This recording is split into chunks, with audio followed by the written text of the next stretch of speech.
Alright guys, so it is raining right now, but this is a Toyota Camry LE. So these are actually the rear lights, and obviously it's the same thing on the other side too, whether it's the passenger or the driver's side. But yeah, so this is what it looks like.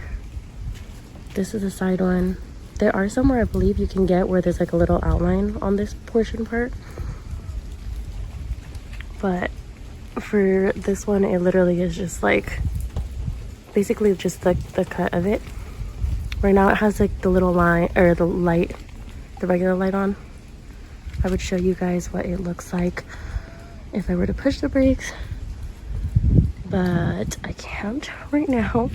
But yeah, so you can definitely find replacements if you guys do need to. This is the side of it as well too. The lights are super bright on it.